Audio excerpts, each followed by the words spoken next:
Hello guys, তোমরা সকলে কেমন আছো? আমি তো ভালোই আছি। তো যাই হোক, আজকে হঠাৎ করে ঠিক করলাম ইসাতে যাব, আর বলা তো কাজ। তো প্রথমে আমি যেখানটা দাঁড়িয়েছিলাম সেটা ইসার প্রধান গেট।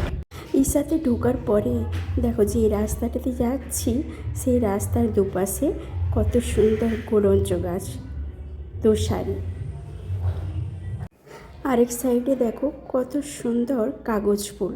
তোমরা কি ফুল বলো এটা জানি না, আমরা তো কাগজ ফুলই বলি। আমি এর সাথে অনেকবারই এসেছি, কিন্তু এইবার এই সাইডটা দিকে ঢুকে দেখলাম ওখানে কি আছে জানতামই না। ওখানে কালভৈরব বিরাজ করছেন। যাই হোক, দেখতে পাচ্ছ অনেকে কালভৈরবের কাছে পৌঁছেছে। তো এই পরিবেশটা দেখো কত সুন্দর লাগছে। সত্যি এখানে গেলে মন প্রাণ একদম জুড়িয়ে যায়। তো আজকে তোমাদের কালভৈরবের মন্দিরটা দেখালাম, পরের দিন সময় করে আসবো, মন্দিরের ভিতরটা তোমাদের ভালো করে দেখাবো। যাই হোক, বিকেলে সূর্য যখন ডুবে যাচ্ছে দেখো কত সুন্দর লাগছে পরিবেশটা।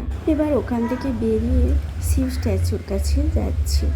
দেখো দূর থেকে তোমাদের দেখাচ্ছি। দেখো এখানে গণেশ টেম্পল আছে। এই দেখো আমার মহাদেবকে। তোমাদের কেমন লাগছে মহাদেবকে প্লিজ কমেন্টে জানিও। দেখো এখানে কত কত ভক্ত এখানে এসেছে।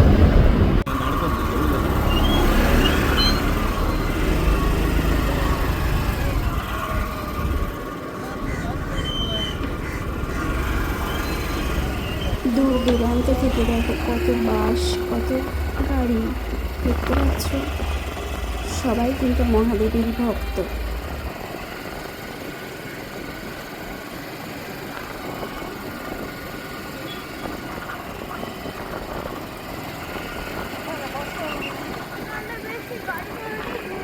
তারপর এখানে আমরা গাড়ি পার্কিং করলাম। গাড়ি পার্কিং করে যখন বেরিয়ে এলাম তখন দেখি কত বড় বড় গরুগুলো। দেখো গরুগুলো কিন্তু সব ওই মহাদেবের দিকে তাকিয়ে আছে। দেখো ওরাও কেমন মহাদেবের ভক্ত।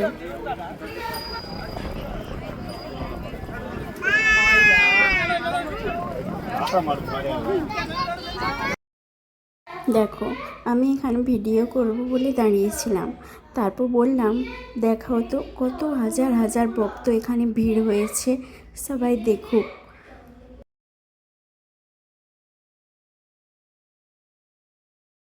চারদিকে শুধু পাহাড় আর পাহাড়, কত সুন্দর পরিবেশ। মহাদেবের কাছে পৌঁছে গেছে দেখো। তারপর মহাদেবের সামনে একটা ফটো তুলে নিলাম।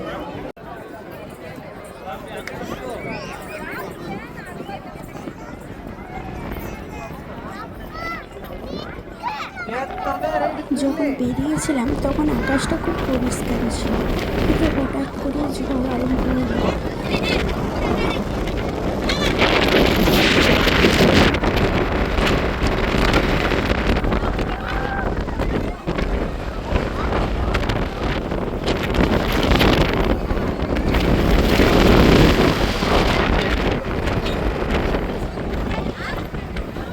ঝড় থামতে আমরা ওই মূর্তিটার চারপাশে এক পাক ঘুরলাম, আর মনে মনে বললাম আমাদের সকলকে ভালো রেখো, সুখে রেখো, শান্তিতে রেখো, আর তুমিও ভালো থেকো।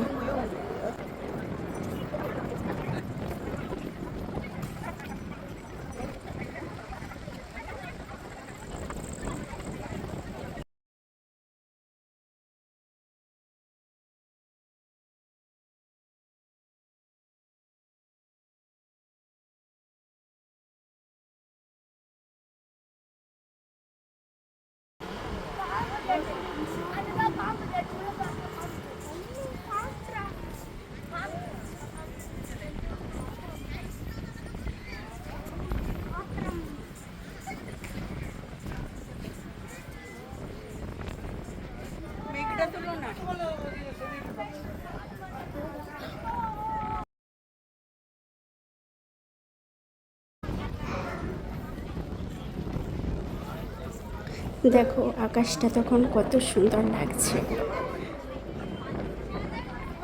এই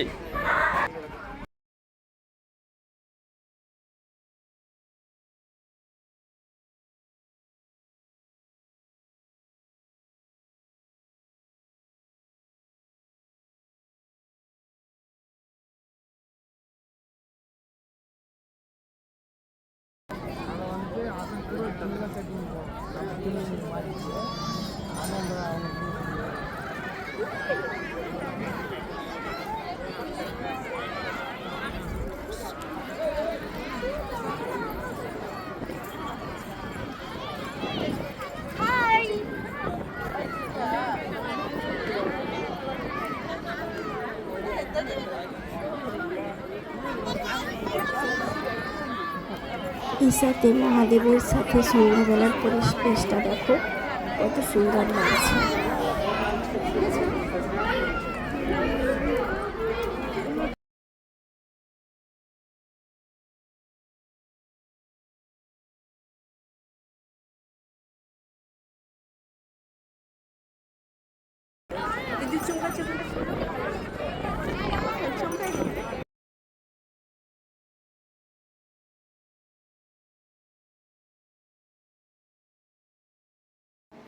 এরপর আমরা সন্ধেবেলা লাইটিং দেখার জন্য প্রস্তুত হলাম, কিন্তু বৃষ্টি শুরু হয়ে গেল আর আমাদের লাইটিং দেখা হলো না। লাইটিং শুরু হয় সন্ধ্যে 7টার সময়, কিন্তু তার আগে থেকে বৃষ্টি শুরু হয়ে গেছে। যাই হোক, এবারে হয়তো তোমাদের লাইটিং দেখাতে পারলাম না, পরের বারে অবশ্যই তোমাদের লাইটিং দেখাবো। তাহলে আমার ভিডিওটা তোমাদের কেমন লাগলো প্লিজ কমেন্টে জানিও।